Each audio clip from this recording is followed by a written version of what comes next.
मोदी सरकार है, भ्रष्टाचार करेगी। अरे है, जो लोगों को बाहर नहीं मालूम है, अंदर जाएंगे तो मालूम होता है। भ्रष्टाचार है, क्या भ्रष्टाचार है? हर जगह भ्रष्टाचार है, हर सिस्टम में भ्रष्टाचार है। भगवान के अवतार है, ये सब लोग मानते हैं, हम भी मानते हैं, भगवान के अवतार है, लेकिन उनकी पूरा सिस्टम में अकेले होने से नहीं है ना। पूरा का पूरा सिस्टम में जब तक हम सफाई नहीं करेंगे, कितने मोदी के पीछे गड़बड़ लोग लगे हुए हैं, वो उनको खुद नहीं मालूम है। LIC है, BHEL है, गेल है, सेल है, इनका किसी भी प्रकार से, किसी भी कारणों से और किसी भी परिस्थितियों में हमको इसका प्राइवेटाइजेशन नहीं करना है, क्योंकि हमारे जो कर्मचारी जो पिछले 100 सालों से PSC उसको चला रहे हैं और उनको अभी भी चलाएंगे और अभी भी अच्छी तरीके से चलाए। आज तक सेवा करते हुआ है और आगे भी करते रहेंगे। संगठित तरीके से सारे पब्लिक सेक्टर को बदनाम करने में लगी हुई है। रेलवे लगातार कई सालों से बराबर अपनी अर्निंग बढ़ाता चला जा रहा है। इसमें कर्मचारियों के ऊपर में भयानक दबाव बना करके उनके ऊपर में काम लिया जा रहा है और जो असली पोजीशन जो आ रही है उसको छिपा दिया जाता है हर समय।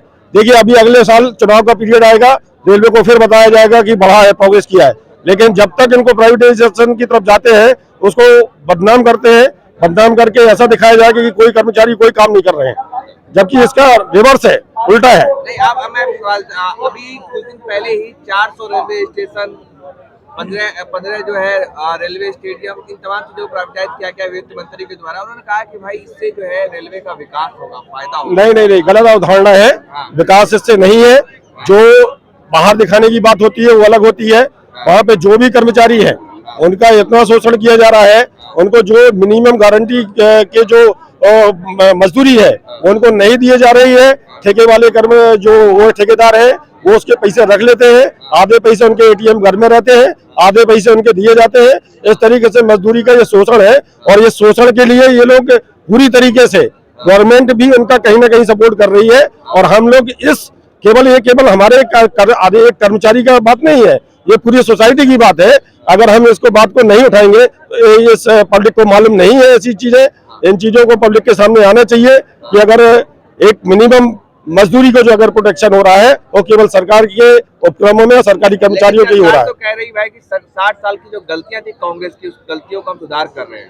नहीं, ये चीजें पूरी की पूरी गलत है। सुधार कर रही है बहुत चीजें में, सेक्टर में जहाँ जरूरत है वहाँ सुधार करने की जरूरत थी, वहाँ हुआ ही है। और कर्मचारियों ने उस गलतियों से सबक भी लिया है और सरकार की पॉलिसी ही उस चीज के लिए, अगर कोई भी सेक्टर घाटे में जा रहा है उसमें सरकार की पॉलिसी जिम्मेदार है। अधिकारियों का द्वारा जो मॉनिटरिंग हो रही है उसमें सरकार कह रही है कि आप लोग काम नहीं करते हो, सरकारी नौकरी वाले सब बैठे रहते हो। ये बिल्कुल गलत आरोप है। अगर इनकी सही स्थिति को अगर आकलन करके निकाला जाए तो इस साल अभी आप देखेंगे कि रेलवे पूरा का पूरा फायदे में गया। ऐसा क्यों? अगर रेलवे फायदे में इसी साल गलत आकलन है। ये पहले भी आंकड़े यही थे, लेकिन इनको जो छिपाया जाता है ये गलत तरीके से पेश किया जाता है। रेलवे का अगर सिस्टम किसी को मालूम हो, रेलवे का जो पैसा होता है वो पैसा पूरा का पूरा जो वापस मांग लिया जाता है उसमें ऑपरेशन रेशियो ज्यादा बता करके घाटे में दिया जाता है। रेलवे की कमाई बराबर बढ़ी है और सारे पब्लिक सेक्टर की ऐसी, लेकिन ऑपरेशन रेशियो के नाम में उसको ये दिखा करके कम हो रहा है और ये बोल करके एक षड्यंत्र है। तो क्या दिक्कत है? लीज पे दिया जा रहा है, लीज पर। लीज नहीं हो रही हो, लीजें नहीं है। लीजों में उसके अंदर में कितना भ्रष्टाचार है, अंदर से पूरा सिस्टम खोखला हो गया। मोदी सरकार है, भ्रष्टाचार करेगी। अरे है, जो लोगों को बाहर नहीं मालूम है अंदर जाएंगे तो मालूम होता है। भ्रष्टाचार है। क्या भ्रष्टाचार है? हर जगह भ्रष्टाचार है, हर सिस्टम में भ्रष्टाचार है। आपको पता है मोदी गवर्नमेंट है? बिल्कुल, ये मालूम है। इसी का तो विरोध करने के लिए हम लोग आए। उसी का विरोध करने तो हम लोग आए हैं। कुछ भी गलत करते हैं, ऐसा कोई आदमी नहीं दुनिया में जो गलत नहीं करता है। उनके सामने चीजें पेश नहीं होती है। उनको जो बाहर से जो दिखाया जा रहा है, अंदर में जो हो रहा है वो उनके सामने पेश नहीं हो रहा। भगवान के अवतार है, ये सब लोग मानते हैं, हम भी मानते हैं, भगवान के अवतार है, लेकिन उनकी पूरा सिस्टम में अकेले होने से नहीं है ना। पूरा का पूरा सिस्टम में जब तक हम सफाई नहीं करेंगे, कितने मोदी के पीछे गड़बड़ लोग लगे हुए हैं वो उनको खुद नहीं मालूम है। ठीक है, उन्होंने बहुत अच्छा काम किया है और वास्तव में उनकी सोच अच्छी है, उसको हम लोग सपोर्ट करते हैं बराबर। सोच अच्छी है, लेकिन वो सोच के पीछे में प्राइवेटाइजेशन उसका सॉल्यूशन नहीं है। उनके प्राइवेटाइजेशन सॉल्यूशन नहीं है। उसके लिए बहुत सारी चीजें हैं जो किया जा सकता है। अगर अंदर की जो लूप होल्स हैं अगर उनको निकाल के बाहर लाए या तो निश्चित रूप से सही। ट्रेन लेकर के आए, क्या रास्ता है? बिल्कुल सर, हम लोग उसको सपोर्ट कर रहे हैं। हम लोगों ने टेक्नोलॉजी को अपने साथ किया है, हम लोगों ने टेक्निकल अपना अपग्रेडेशन किया है। चला तो आखिर रेल कर्मचारी ही रहा है। आइए और वही रेल कर्मचारी कर चला रहा है, और वही आईसीएफ में बनी है।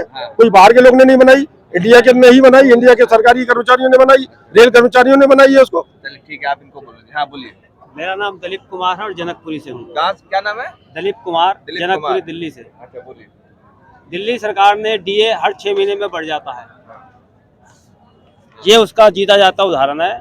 पढ़े लिखे जो न्यूनतम मजदूरी पाते हैं, ग्रेजुएट एंड अबव, आज उनका वेतन 22,140 रुपए है। और ये गवर्नमेंट, सेंट्रल गवर्नमेंट का जो है, 6 साल पहले इन्होंने 21,000 वेजेस लिमिट बढ़ाई थी, और 6 साल से वेजेस लिमिट ईएसआई की नहीं बढ़ी है, जिसकी वजह से पढ़े लिखे जो ग्रेजुएट हैं, अबव हैं, जो उनका परिवार है, ईएसआई की फैसिलिटी से बाहर हो गया है। तो गवर्नमेंट से गुजारिश है कि इसको जल्द से जल्द बढ़ाया जाए।